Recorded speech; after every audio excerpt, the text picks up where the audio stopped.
Hello నమస్తే. నేను మీ journalist Srinivas. ఈరోజు తెలంగాణ వార్తాపత్రికలో వచ్చిన వార్తలు, ఆ వార్తల వెనుకున్న వాస్తవాల్ని విశ్లేషించే ప్రయత్నం చేద్దాం. ముందుగా 'ఆంధ్రప్రభ' పేపర్‌లో సమరమే అని చెప్పి ఒక హెడ్డింగ్ ఐటెమ్ ఇచ్చారు. తెలంగాణ ఉద్యమాన్ని మించి పోరాటం చేస్తాం. ప్రజల కంట నీరు తెప్పిస్తే ఖచ్చితంగా ముందుంటా. కన్నబిడ్డ లాంటి ప్రజల కోసం ప్రజాక్షేత్రంలోకి తిరిగొస్తా. తెలంగాణ వాణి పార్లమెంట్‌లో లేకపోయిందనే బాధ ప్రజలు అన్నీ గమనిస్తున్నారు. విజయంతో ఆశీర్వదిస్తారు. యువత, కొత్త తరం నాయకులు ప్రజలతో కలిసి సాగాలి. తాజా రాజకీయ పరిస్థితులపై కీలక నేతలతో కేసీఆర్ మాట్లాడారట. ఆ మాట్లాడిన సందర్భంలో ప్రజల కంట నీరు తెప్పిస్తే ఖచ్చితంగా ముందుంటా. కన్నబిడ్డల్లాంటి తెలంగాణ ప్రజల కోసం ప్రజాక్షేత్రంలోకి తిరిగి వస్తా అంటుండు.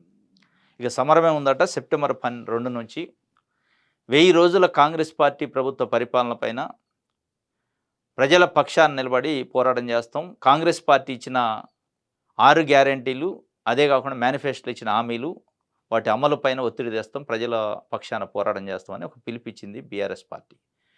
ఈ పిలుపు కేసీఆర్ ఫామ్ హౌస్‌లో కొంతమంది ముఖ్య నేతలతోని సమావేశం అయిన తర్వాత కేటీఆర్ బయటకొచ్చి నిన్న మాట్లాడిండు. 100 రోజుల కార్యక్రమం, 1000 రోజుల పరిపాలన పైన, కాంగ్రెస్ పరిపాలన పైన వారం రోజుల పాటు సమర భేరి మోగిస్తామని. ఓకే. సమర భేరి మోగించొచ్చు. ఒక రాజకీయ పార్టీగా హక్కుంటది. ప్రతిపక్ష పార్టీ దట్టు. 10 సంవత్సరాలు పరిపాలించారు. అంతకుముందు ఒక 10, 15, 20 సంవత్సరాలు ఉద్యమం చేశారు, తప్పులేదు. కానీ బీఆర్ఎస్ పార్టీకి ఒక ప్రత్యేకమైన పరిస్థితి వచ్చింది. 2000 సంవత్సరంలో బీఆర్ఎస్ పార్టీ పెట్టిన దగ్గర నుంచి 2014 వరకు ఉద్యమ నేపథ్యం, ఉద్యమ సెంటిమెంట్‌తోని నడిచింది పార్టీ. ఒక ఫక్తు రాజకీయ పార్టీనే కాకుండా ఉద్యమ పార్టీగా అది నిలబడ్డది. దాని తర్వాత ఆటోమేటిక్‌గా 14లో అధికారం వచ్చింది. 2018లో కూడా అధికారంలోకి వచ్చింది. బీఆర్ఎస్ పార్టీ 2 వైవిధ్యమైన పాత్రలను పోషించింది. ఒక ఉద్యమ పాత్ర, ఇంకోటి అధికార పాత్ర. ప్రతిపక్ష పాత్ర అనేది 2023 నుంచి ఉంది. మొట్టమొదటిసారి పార్టీ ఏర్పడిన తర్వాత. ఇటువంటి ప్రతిపక్ష పార్టీ పాత్ర కొత్తగా వచ్చినప్పుడు దాదాపు 39 స్థానాలు ప్రజలు ఇచ్చినప్పుడు ఒక ఒక ఒక స్ట్రాంగెస్ట్ అపోజిషన్ పార్టీ వాస్తవంగా. 2014లో తెలంగాణ ఏర్పడిన తర్వాత 2014 కానీ, 18 కానీ ఈ 2 టర్ముల్లో కాంగ్రెస్ పార్టీ ప్రతిపక్షంలో ఉంటే ఇంత స్ట్రాంగెస్ట్ లేదు. 20, 22 స్థానాలతోనే ప్రతిపక్ష పార్టీలన్నీ ఉన్నాయి. మిగతాయి బీఆర్ఎస్ఏ ఉంది. కానీ ప్రత్యేకమైన పరిస్థితుల్లో 39 స్థానాలు ఇచ్చారు. అయినా ఆ స్థాయిలో వాళ్ళు ఫైట్ చేసే పరిస్థితి లేదు. ఈ కేసీఆర్ అయితే అసలు అసెంబ్లీకి రాని పరిస్థితి. దాదాపు 3 సంవత్సరాలు కావస్తుంది కొత్త ప్రభుత్వం ఏర్పడి. మరి ఏ రకంగా సమరభేరి అనే దానికి ప్రజల ముందు ఒక 4, 5 ప్రశ్నలున్నాయి. కేసీఆర్ ఎందుకు బయటికి రాడు?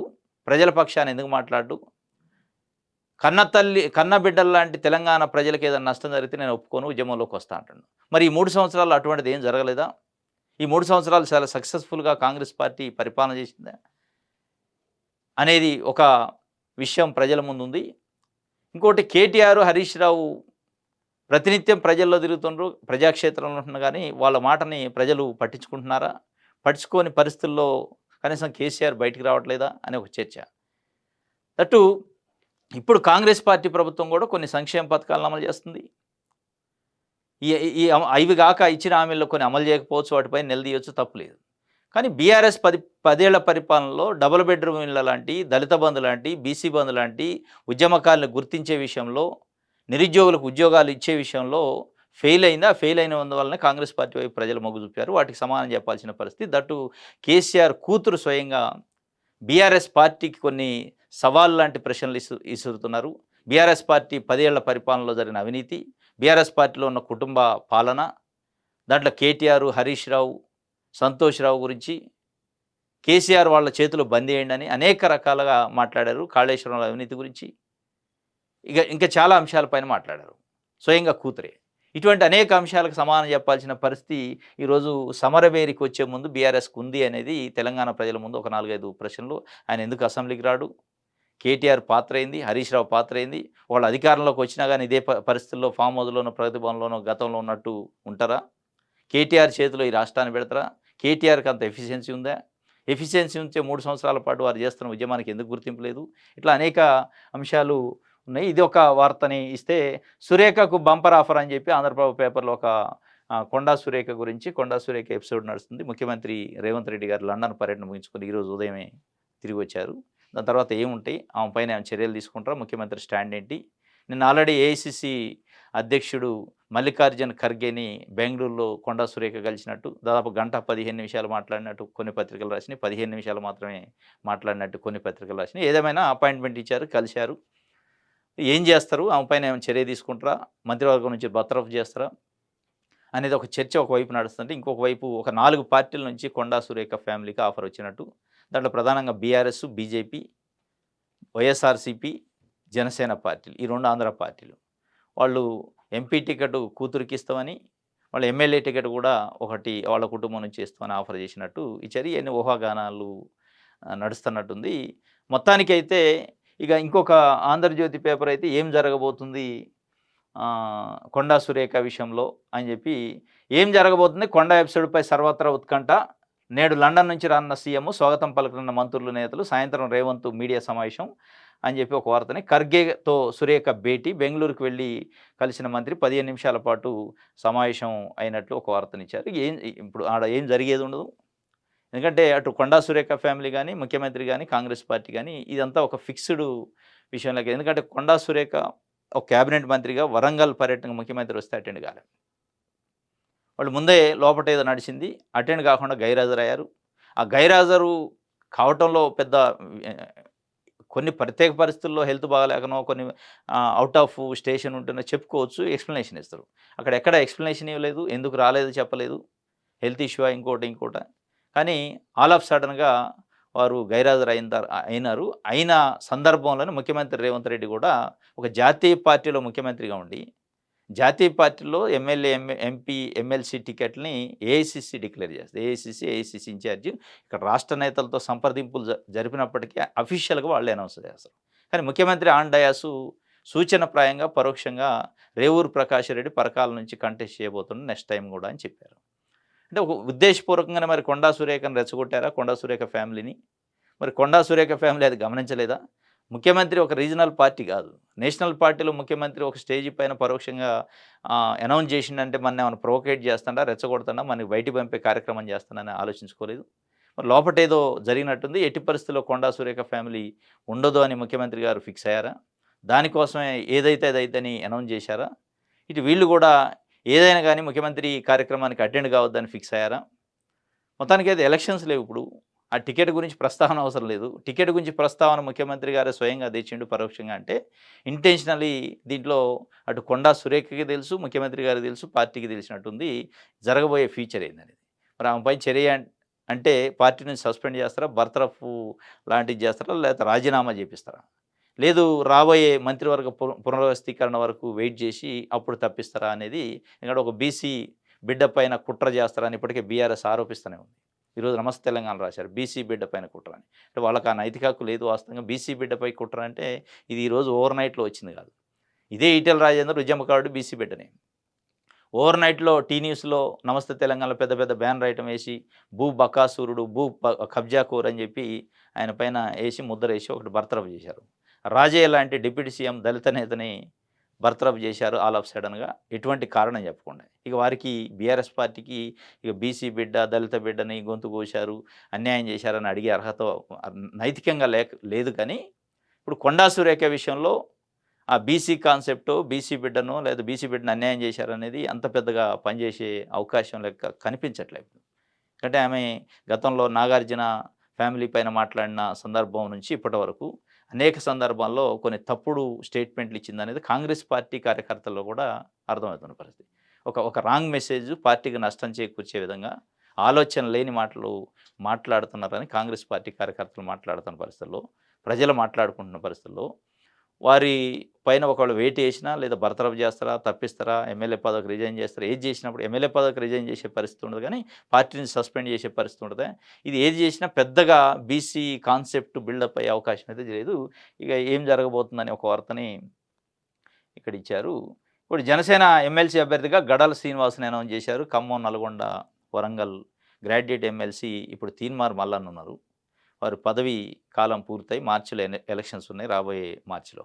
దానికి సంబంధించి అన్ని పార్టీల కంటే ముందుగా జనసేన పార్టీ, ఆంధ్రాలో డిప్యూటీ సీఎంగా ఉన్న పవన్ కళ్యాణ్‌కి సంబంధించిన పార్టీ జనసేన పార్టీ అనౌన్స్ చేసింది. గడల శ్రీనివాసు మాజీ హెల్త్ డైరెక్టర్‌గా పనిచేసిండు. ఆయన గడిచిన ఎన్నికల్లో బీఆర్ఎస్ పార్టీ నుంచి కొత్తగూడెం టికెట్ ఆశించిండు. బీఆర్ఎస్ పార్టీ టికెట్ ఇవ్వలేదు.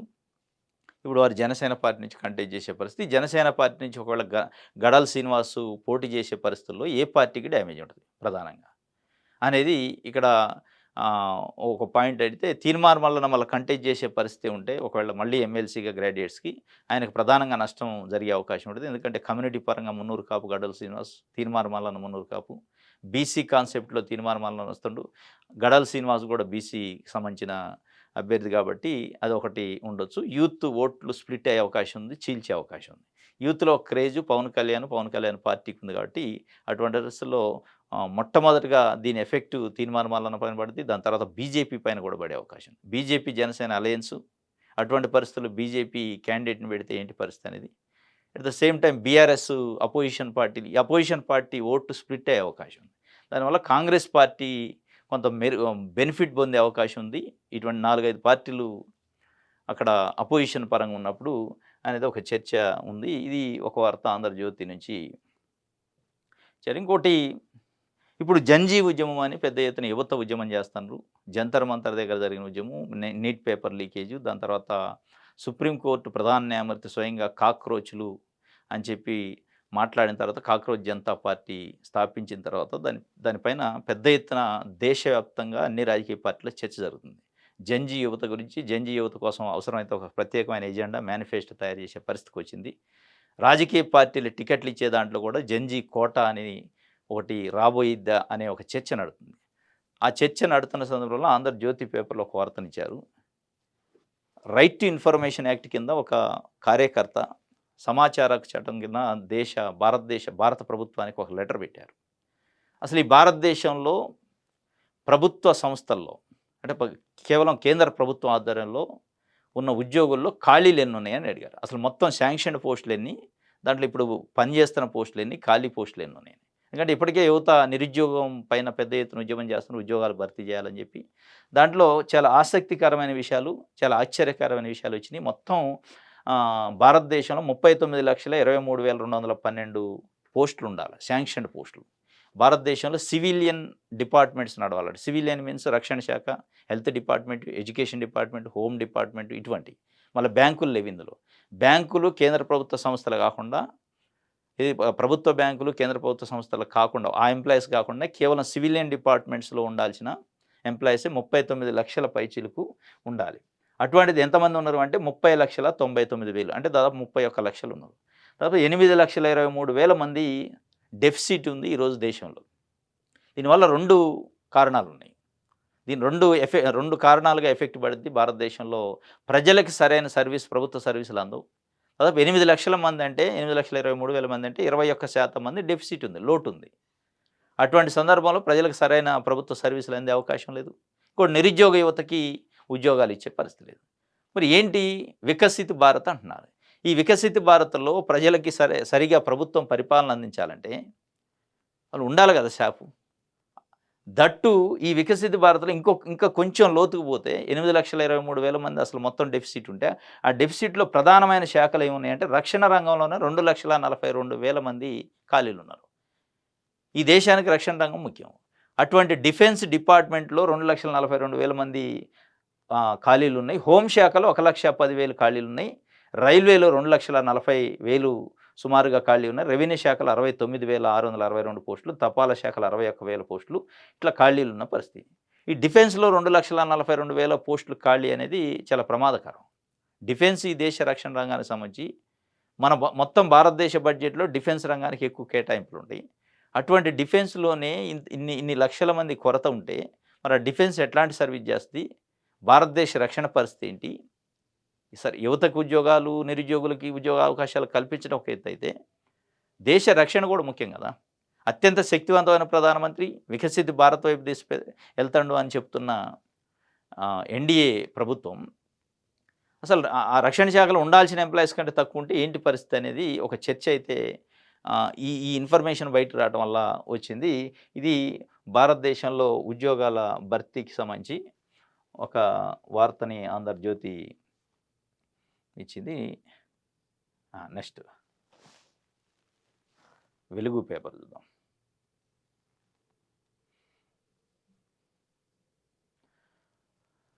రైట్. సిపిఎస్‌ను రద్దు చేయాల్సిందే. పాత పెన్షన్ స్కీమ్‌ను అమలు చేయాలి. సిపిఎస్ ఈయు అని నిన్న ఎల్బీ స్టేడియంలో హైదరాబాద్‌లో పెద్ద బహిరంగ సభ పెట్టారు. సిపిఎస్‌ని రద్దు చేయాలి అని చెప్పి ఓల్డ్ పెన్షన్ స్కీమ్‌ని ఉంచాలి. ఓపీఎస్‌ని ఉంచాలి. సిపిఎస్‌ని రద్దు చేయాలి. కాంట్రిబ్యూటరీ పెన్షన్ స్కీమ్‌కి సంబంధించి. ప్రభుత్వ ఉద్యోగులు, టీచర్లు మిగతా డిపార్ట్మెంట్‌లకు సంబంధించిన అందరు ఉద్యోగులు వాళ్ళ యూనియన్ ఆధ్వర్యంలో పెద్ద ఎత్తున సమావేశమయ్యారు. రేవంత్ రెడ్డి గారి ప్రభుత్వం ముందు ఒక పెద్ద వాళ్ళు డిమాండ్ పెట్టారు. అంటే రేవంత్ రెడ్డి గారు అంటే కాంగ్రెస్ పార్టీ ప్రభుత్వం ఇచ్చిన హామీ అది. ఓపీఎస్‌ని తీసుకొస్తాం, సిపిఎస్‌ని రద్దు చేస్తాం అని. ఇది 2 తెలుగు రాష్ట్రాల్లో ఓపీఎస్, సిపిఎస్ పెద్ద ఇష్యూ అయితుంది. ప్రతి ఎలక్షన్స్‌లో ఒక ఎజెండా అయితుంది. ఎజెండా అయితుందే కానీ పరిష్కారం కావట్లే పాపం. ఈ పెద్ద ఎత్తున నిన్న తరలి వచ్చారు. మీరు సిపిఎస్‌ని రద్దు చేస్తే, ఓపీఎస్‌ని తీసుకొస్తే మళ్ళీ మిమ్మల్ని గెలిపిస్తామని చెప్పి వాళ్ళు ఓపెన్ స్టేట్మెంట్ ఇచ్చారు. వాళ్ళు ఒక 2,00,000, 3,00,000 మధ్యలో ఉద్యోగులు ఉంటారు. వాళ్ళ ఉద్యోగుల కుటుంబాలు, ఉద్యోగుల యొక్క ప్రభావం ఎలక్షన్స్ పైన తప్పనిసరిగా ఉంటది. ఇది ప్రతి ఎలక్షన్స్‌లో ప్రతి రాజకీయ పార్టీ దీన్ని వాడుకుంటున్నాయి. మేము గెలిస్తే కాంట్రిబ్యూటరీ పెన్షన్‌ని రద్దు చేస్తాం. ఓల్డ్ పెన్షన్ స్కీమ్ తీసుకొస్తాం అని చెప్తున్నారు. అటు ఏపీలో గాని, ఇక్కడ గాని. కానీ అక్కడ తీసుకొచ్చిన పరిస్థితి లేదు. మనం చూసిన పరిస్థితి. దానిపైతే నిన్న పెద్ద ఎత్తున వాళ్ళు జమైన పరిస్థితి ఎల్బీ స్టేడియంలో. మరి ఏం చేస్తాడు రేవంత్ రెడ్డి అనేది చూడాలి. ఎందుకంటే అంత ఈజీ కాదు. ఇప్పుడు చంద్రబాబు నాయుడు గారు, జగన్మోహన్ రెడ్డి గారు 2 ఎలక్షన్స్‌లో వాళ్ళు ఇదే ప్రయోగం చేశారు. మేము రద్దు చేస్తామని. రద్దు చేయలేని పరిస్థితి. కాంట్రిబ్యూటరీ స్కీమ్‌నే, పెన్షన్ స్కీమ్‌నే ఉంచారు. సేమ్ సాక్షిలు కూడా సిపిఎస్‌ని రద్దు చేయండి. మళ్ళీ సీఎంను చేస్తాం. రాష్ట్రంలో 2,60,000 మంది సిపిఎస్ ఉద్యోగులు ఇస్తున్న హామీ ఇది. పాత పెన్షన్ విధానమే మేలు. నవంబర్ 17న సిపిఎస్ ఉద్యోగులు సామూహిక సెలవు అని చెప్పి ఒక వార్తనిచ్చారు. ఇంకోటి అధిష్టానం వద్ద కొండా పంచాయతీ అని చెప్పి సేమ్ సాక్షి పేపర్‌లో కూడా అదే వార్తని ఇచ్చిన పరిస్థితి. విజయక్రాంతి పేపర్ చూద్దాం. రైట్. సిపిఎస్‌కి సంబంధించిన బ్యానర్ ఐటమ్ దాదాపు సిపిఎస్, ఓపీఎస్‌కి సంబంధించి దాదాపు అన్ని పేపర్‌లో బ్యానర్ ఐటమ్‌గానే ఇచ్చారు. రద్దు చేయాలి సిపిఎస్‌నని. రైట్. బకాయిలేవి ఆరోగ్యశ్రీ నిధులు 1,400 కోట్లు పెండింగ్. 1,400 కోట్ల రూపాయల ఆరోగ్యశ్రీ బకాయిలు పెండింగు. ఫీజు రీయింబర్స్‌మెంట్ దాదాపు 6,000 కోట్ల వరకు పెండింగ్ ఉన్నాయి. కొన్ని రిలీజ్ చేస్తున్నారు దశలుగా. ఈ 2 విషయాలలో చాలా పెద్ద ఎత్తున ప్రజలు ఇబ్బంది పడుతున్న పరిస్థితి.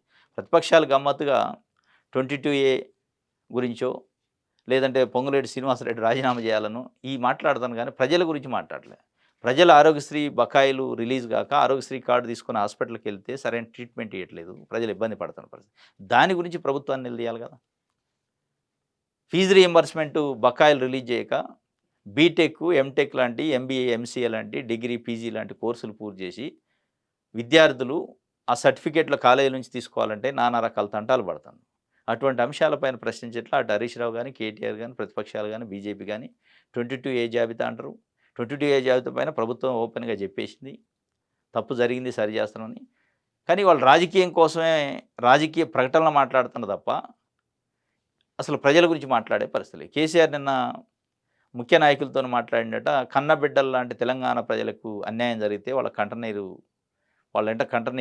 కంటెంట కంటనీరు వస్తే నేను ఎట్టి పరిస్థితుల్లో టాలరేట్ చేయనని. మరి ఇదేమంటారు వీటిని? ఇటువంటి వాటిపైన కదా మాట్లాడాల్సింది. ఇటువంటి వాటిపైన కంటే వాళ్ళు వ్యక్తిగతంగా ఒక మంత్రి పైనో, ఒక ముఖ్యమంత్రి పైనో టార్గెట్ చేసి వ్యక్తిగతంగా మాట్లాడే పరిస్థితికి తీసుకున్నా దానివల్ల ప్రజలకు పెద్ద ఉపయోగం ఉండదు. రాజకీయ పార్టీలు అంతే ఉన్నాయి. పత్రికలు, టీవీ ఛానళ్ళు కూడా అదే పరిస్థితి. వ్యక్తిగతమైన రాజకీయ ఎమోషన్స్, పర్సనల్ ఇష్యూస్ పైన ఎక్కువగా హైలైట్ చేస్తున్నారు తప్ప ప్రజల కోణము, ప్రజల సమస్యలు ఈరోజు ధరణి బాధితులు, భూభారతి బాధితులు, ఆరోగ్యశ్రీ బాధితులు, ఫీజు రీయింబర్స్‌మెంట్ బాధితులు ఇబ్బంది పడుతున్న పరిస్థితి. దానిపైన ప్రభుత్వం పైన ఒత్తిడి చేయాల్సిన బాధ్యత ప్రజల పక్షాన ప్రతిపక్షాలకు ఉండదు. అది తప్ప మిగతాయి మాట్లాడుతున్నాం. చాలా ఇబ్బందికరమైన పరిస్థితి ప్రజలకి. ఇది విజయక్రాంతికి సంబంధించి ఇది ఈరోజు న్యూస్ అనాలిసిస్. రేపు తాజా వార్తలతో తిరిగి కలుసుకుందాం. Thank you.